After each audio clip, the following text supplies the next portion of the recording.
Aujourd'hui, nous allons nous demander comment une graine peut devenir une plante.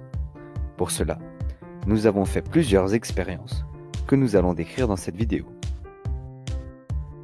Nous avons pris 4 graines de haricots.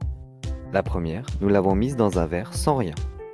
La deuxième, nous l'avons mise dans un verre avec de l'eau. La troisième, nous l'avons mise dans du coton et dans un verre. Et la dernière a été mise dans du coton, dans un verre, avec de l'eau. Puis nous avons attendu. Après 4 jours, nous avons observé le résultat. Dans le premier verre, rien ne s'était passé. Dans le deuxième, rien non plus. Dans le troisième, rien non plus. Il n'y a que dans le quatrième où il y a une petite plante qui était sortie de la graine. Après quelques jours passés dans la classe, nous avons donc remarqué que la graine de haricot n'avait pas besoin de lumière pour s'ouvrir, mais qu'elle avait besoin d'eau.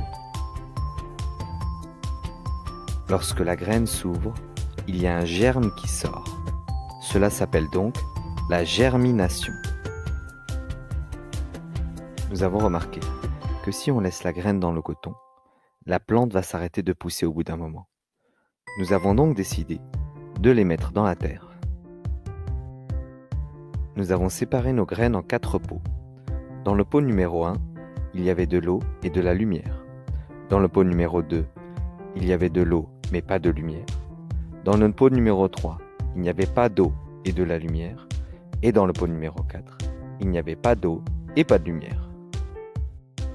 Après quelques jours d'attente, voilà le résultat. Il n'y a que dans le pot numéro 1 que la plante est sortie de la terre.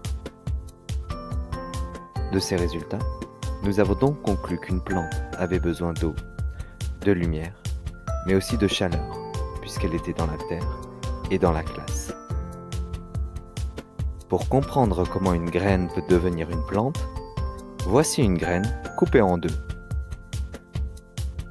On remarque alors qu'il y a déjà une petite plante dans la graine que l'on appelle la plantule. Pour se nourrir, elle utilise ce qu'il y a autour d'elle, que l'on appelle le cotylédon. Pour protéger la graine, il y a une fine couche que l'on appelle le tégument. Voici les différentes étapes de la germination d'une graine. Tout d'abord, la plantule sort de la graine, et lorsqu'elle n'a plus de réserve dans le cotylédon, elle utilise la terre, l'eau et la lumière pour continuer à grandir jusqu'à ce qu'elle ait sa taille définitive.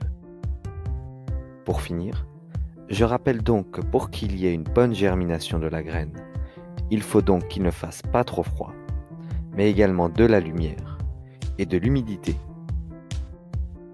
Toi aussi tu peux planter des graines, mais attention, toutes les graines sont différentes. Il faut donc bien lire la notice si tu ne plantes pas des graines de haricots. Voici 2 questions pour finir cette vidéo. De quoi a besoin une graine pour se transformer en plante? Et comment s'appelle la réserve qui se trouve à l'intérieur de la graine et qui permet à la plantule de grandir?